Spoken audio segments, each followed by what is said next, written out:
Oke, begitu. apakah Muhammad menikahi anak di bawah umur? Betul, iya, Umur 6 tahun, betul? betul. Apakah itu pantas diikuti oleh umat muslim? Tidak. Tidak Untuk pantas saat kan? sekarang tidak. Tidak pantas. Iya, betul. Tapi tahu nggak, begitu banyaknya ustadz oknum ya saya bilang ya, tapi dibilang oknum banyak. Begitu banyaknya Kan kenyataannya guru-guru sekarang ngaji nggak ada atau dong yang menikahi ustadz 6 tahun.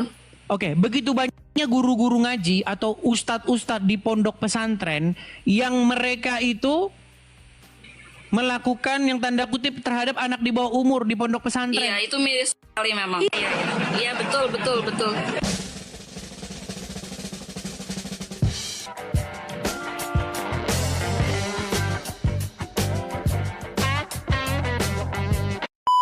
Tadi atau barusan saja datang Liana?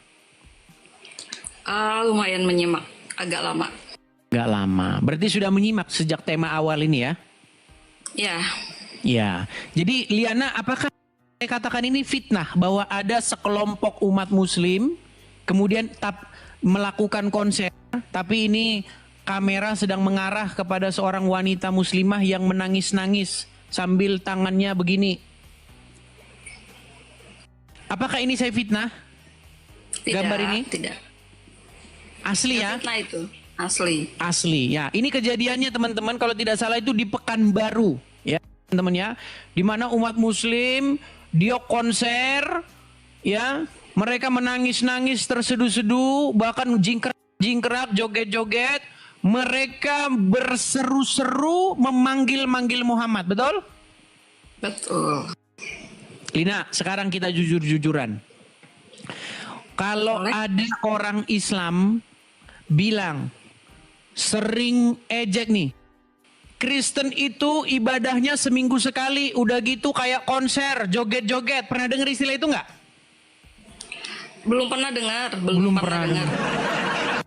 Ya, jadi itu di media sosial itu adalah Ya, ejekan yang sangat lumrah. Ya, di mana orang-orang Islam tuh ngejek. Ya, orang Kristen itu ibadahnya seminggu sekali, udah gitu joget-joget, kayak konser katanya. Nah, ketika orang Kristen mukul-mukul drum, piano, ya, kemudian gitar-gitaran, konser, panggil-panggil nama Yesus, ya Yesus, sambil nangis-nangis. Apa orang Islam bilang? Orang Kristen lagi nyembah Yesus, lagi ibadah nyembah Yesus, betul?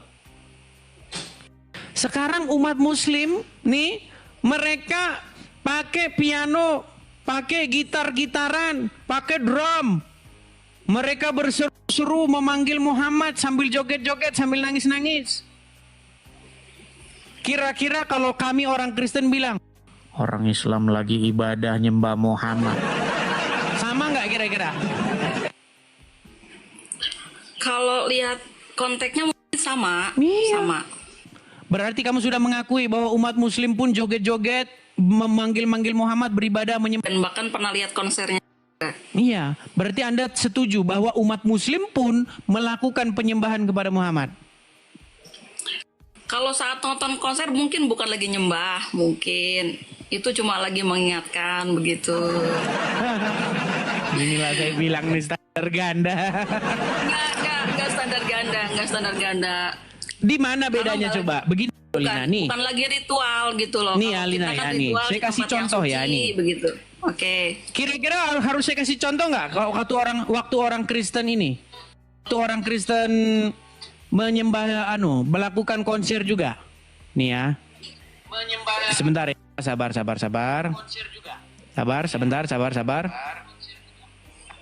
Sabar sebentar ya.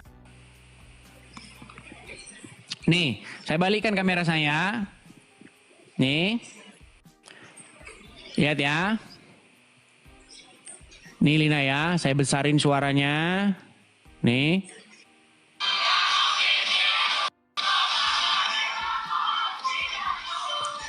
Sebentar, suaranya kedengeran? Kedengeran.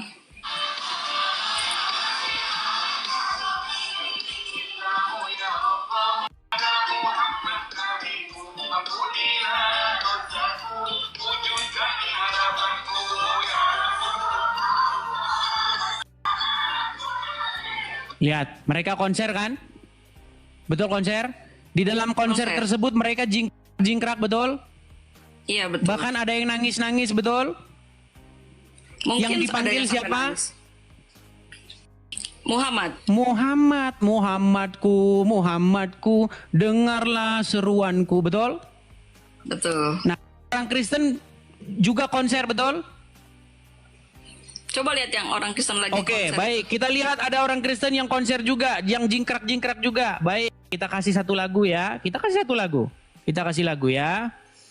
Oke, sebentar ya. Oke, sebentar. Kita kasih satu lagu bagaimana orang Kristen juga konser ya.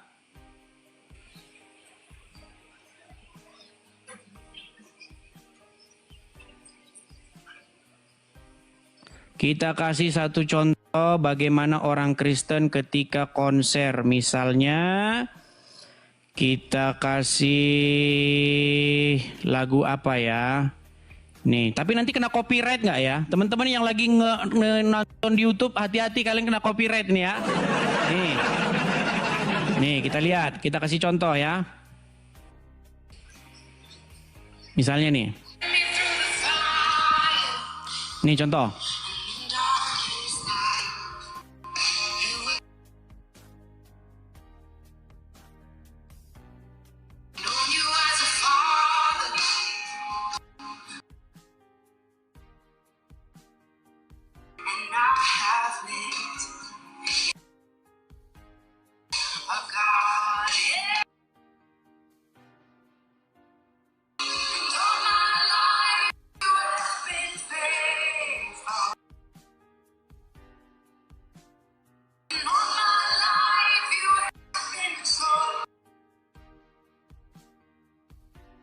Lihat ya, bagaimana ini juga ini lagunya sangat terkenal.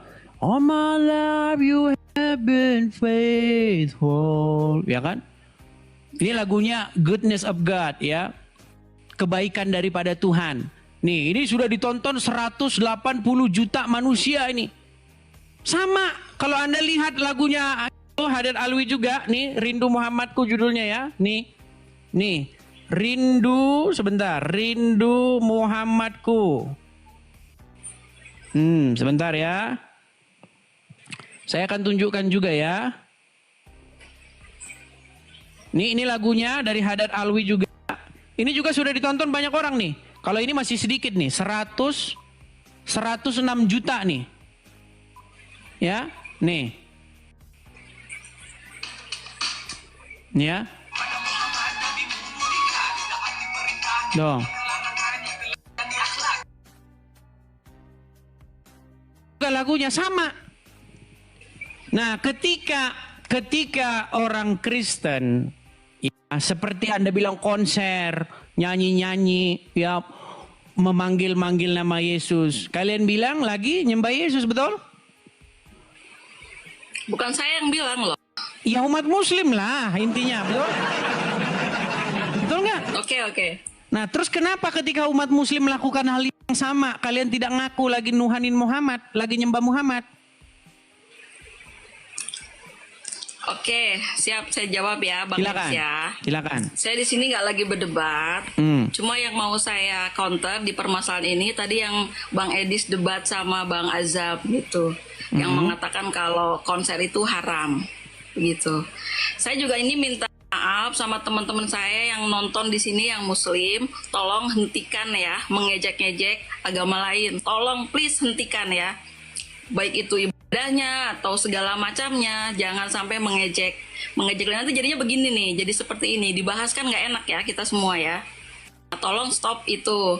Terus yang tadi Bang Azab itu tentang apa, kan tidak setuju ya tentang konser musik Haddad Alwi itu, karena dikatakan konser tersebut haram begitu kan. Nah, alat musik semua haram. Nah, saya di sini mau mengatakan, menurut saya konser musik itu tergantung konteksnya seperti apa begitu. Haramnya itu kalau ada di situ ada yang berbuat maksiat, atau nonton konsernya uangnya dari hasil mencuri mungkin ya. Itu mungkin haram. Di situ kan Haddad Alwi, bukannya saya lagi, kalau memang itu haram, ya gimana nih, Haddad Alwi kan sedang syiar ya kan. Bahkan Haddad Alwi itu sekarang udah konser ke berbagai kota bersama dengan band-band yang lagi booming sekarang begitu. Padahal di situ maksudnya adalah untuk syiar gitu loh. Untuk syiar pada teman-teman, untuk mengingatkan kalau kita itu punya nabi gitu. Kalau kita itu di tempat apapun kita tetap harus mengingat Allah, mengingat nabi, seperti itu. Oke, Jadi, terlepas daripada itu, tapi bukankah kita itu melakukan hal yang sama? Ketika kami orang Kristen, kami bikin konser. Banyak itu konser-konser Kristen. Ya kan? Banyak. Keren-keren itu konsernya. Kan? Di dalam konser Iya, keren. tersebut, kami berseru-seru memanggil-manggil nama Yesus. Betul kan? Ya.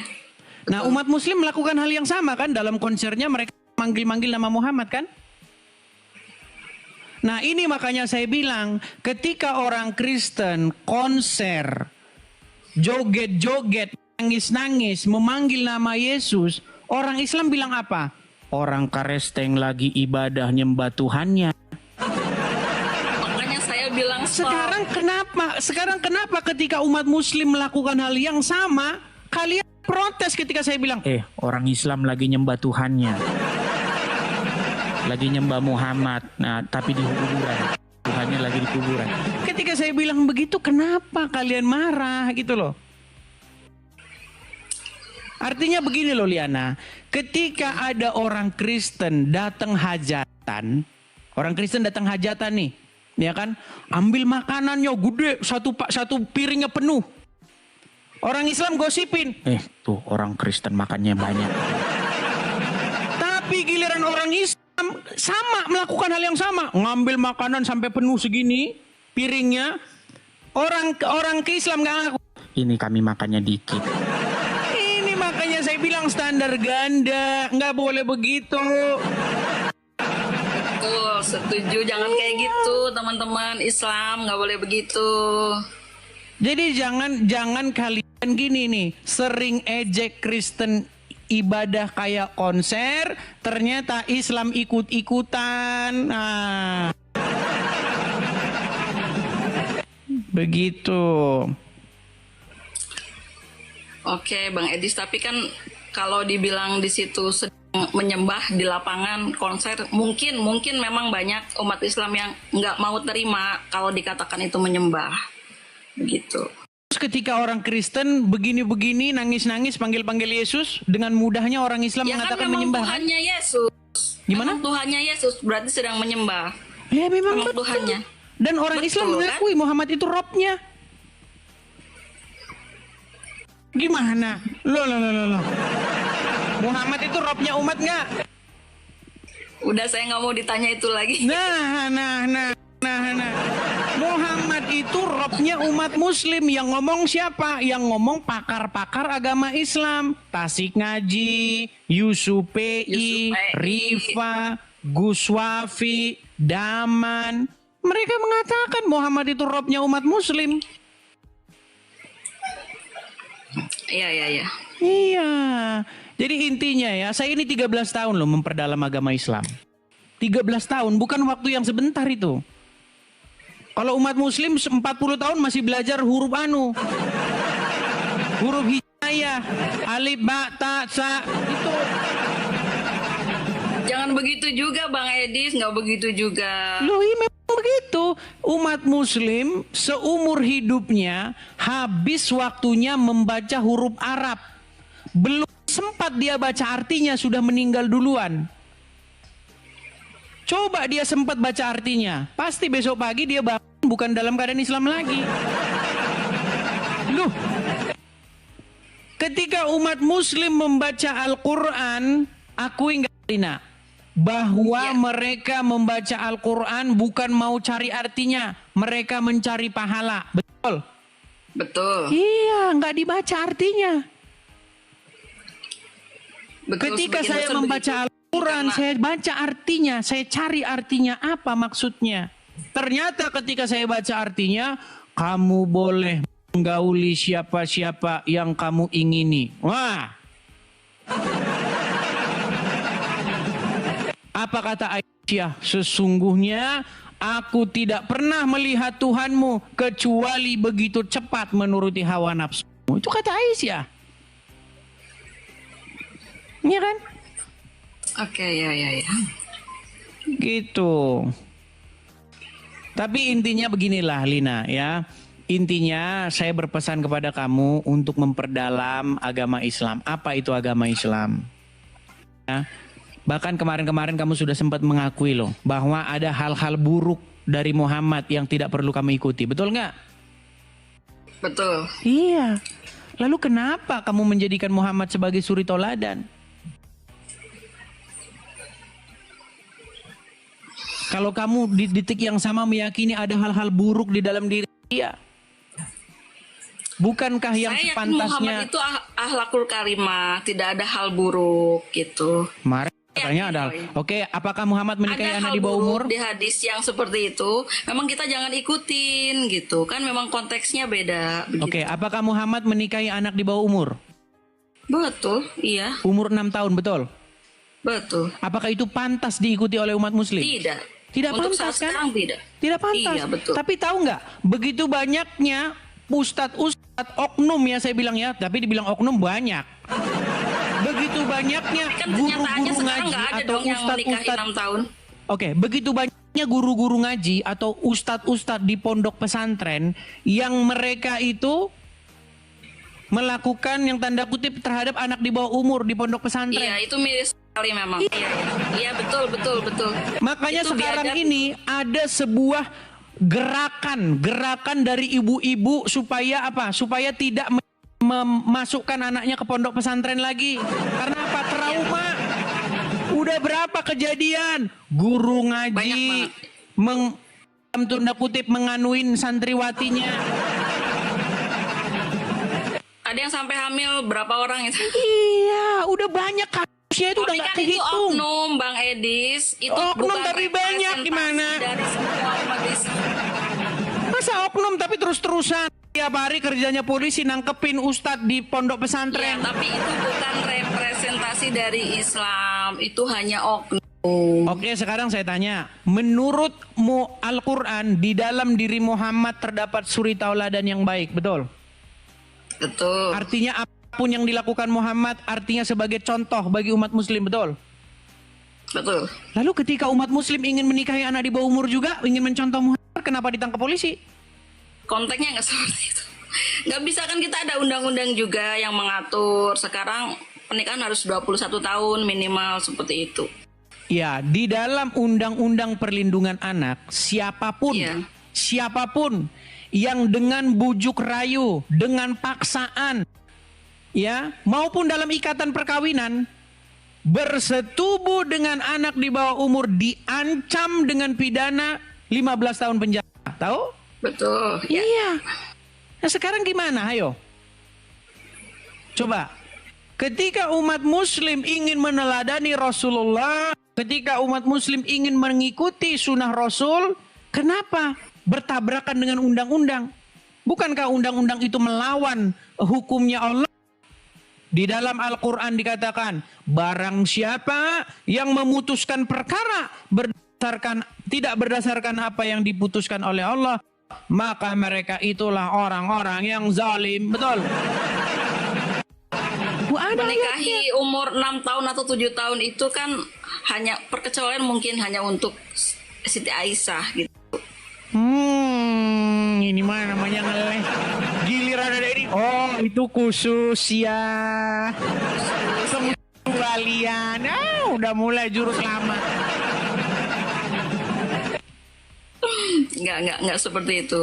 Nggak seperti itu, Bang Edis. Kalau memang diterapkan saat ini ya tidak mungkin ya. Kalau memang ada terjadi seperti itu, dulu ada Syekh Fuji begitu kan, menikahi di bawah umur. Tahu sendiri kasusnya kan seperti apa, bahkan Ya. masuk penjara juga kan. Betul. Syekh Fuji pernah menikahi seorang perempuan namanya Ulfa. Itu bukan 7 tahun itu loh. Iya, lumayan bahkan itu besar. 13 tahun kalau tidak salah waktu itu Iya, umurnya. 13 tahun. Iya, tetapi dia tetap ditahan di penjara dan dia berteriak, dia berteriak apa itu? Kalau tidak salah teriakannya, Rasulullah saja menikahi anak ini. Enggak ini meneladani Rasul, kok saya di penjara. Tuh. Makanya sekarang coba, hukum manakah yang ingin kalian ikuti? Hukum jahiliyah, buatan tapir, warisan Belanda, atau hukumnya Allah? Mana yang lebih kalian pilih? Saya mengikuti hukum yang berlaku di Indonesia saja. Nah, berarti kamu lebih suka dengan hukum tapir. Iya. Nggak, bukan begitu juga. Aduh. Loh, Tolong. lihat, saya tunjukin ya, nak, mana yang harus diinikan, diutamakan. Menurut Al-Qur'an dikatakan, atiullah wa atiur rasul wa ulil amri minkum. Taatilah Allah dan Rasulnya dan ulil amri di tengah-tengah kalian. Tetapi jika kalian mendapati pertentangan, maka dikembalikan kepada siapa? Pemerintah. Enggak, dikembalikan kepada Allah dan Rasulnya. Jadi tolak ukurnya atau pemutusnya itu Allah dan Rasulnya, bukan pemerintah. Gitu loh. Ketika hukum dari ulil amri bertentangan dengan hukum Allah dan Rasulnya, yang harus dimenangkan itu hukum Allah dan Rasulnya. Gitu. Misalkan yang mencuri harus dipotong tangannya. Betul. Kan tidak berlaku Menurut juga di Al-Quran, Indonesia. seorang pencuri itu dipotong tangannya. Menurut Al-Quran. Tetapi yang ada di dalam ulil amri itu kan pemimpin di dalam negara. Ya kan? Dalam hal ini ke presiden dan DPR. Mereka DPR dan presiden membuat undang-undang kalau mencuri ditahan, bukan dipotong tangannya. Betul? Betul. Nah, sekarang apakah umat muslim sedang melakukan hukum Allah? Tidak. Enggak ada. Makanya banyak golongan orang-orang yang ingin mari korupsi, khilafah solusinya. Apalagi negara miskin, khilafah solusinya. Itu. Yang kemarin itu dibubarin itu organisasinya. Lah, sebenarnya bukan apa. Mereka itu sebenarnya ingin memperjuangkan itu. Tapi karena mereka kalah suara. Kalau menurut saya memperdalam agama Islam. Mereka itu yang benar mereka sebenarnya. Gitu loh. Iya. Karena mereka ingin Nah, kalau menurut hukum Allah, tapi nih saya jangan dibilang saya bela-bela, dengar. Tapi siap-siap negara kita macam Afghanistan. Siap-siap menjadi negara terpuruk, termiskin dan terbelakang. Iya. Betul, Ya, betul. negara termiskin kawasan Asia ya sekarang itu Afghanistan, Pakistan, negara paling nggak amburadul. Tuh. Belum pernah ada sejarah di muka bumi ini di mana syariat Islam ditegakkan, di situ ada kemajuan.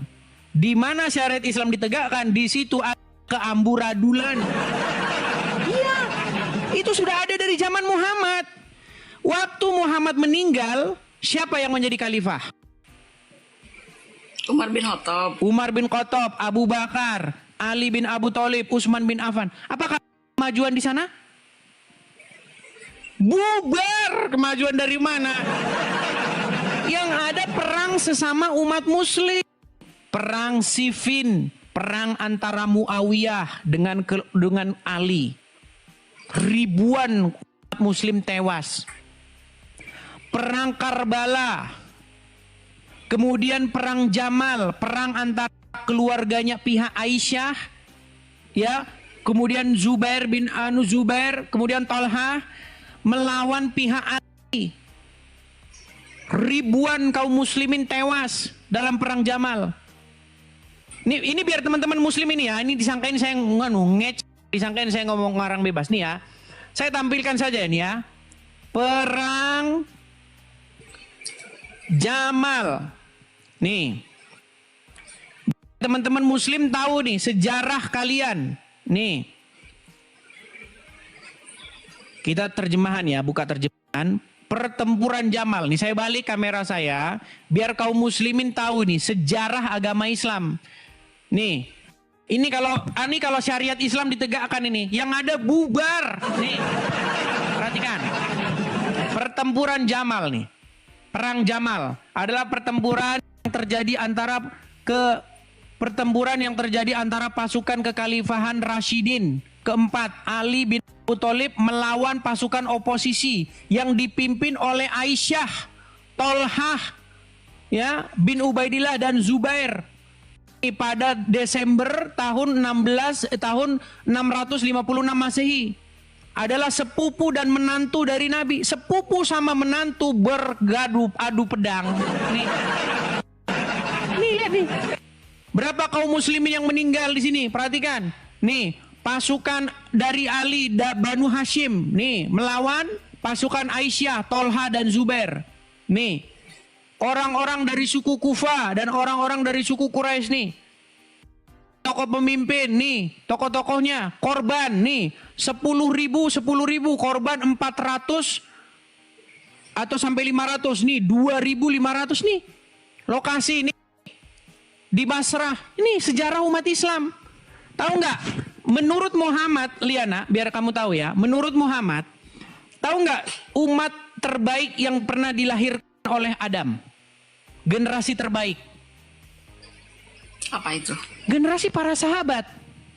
Menurut Muhammad, generasi Islam yang paling baik di muka bumi ini tuh generasinya para sahabat. Tapi mereka saling bacok-bacokan.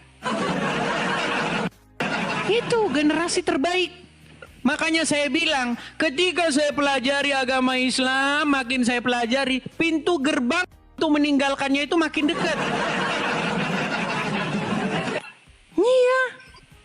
Bayangkan Muhammad bilang generasi terbaik umat adalah generasiku, generasi para sahabat. Tapi di generasi itulah umat muslim adu bacok. Tuh, itukah generasi terbaik? Tapi kan sekarang tidak ya. Lu justru sekarang malah lebih baik umat muslim, nggak bacok-bacokan. Di Indonesia itu pun sebagian besar kan, sedikitnya ada juga mereka yang begitu. Nih saya tunjukkan nih ya, generasi terbaik umat muslim nih.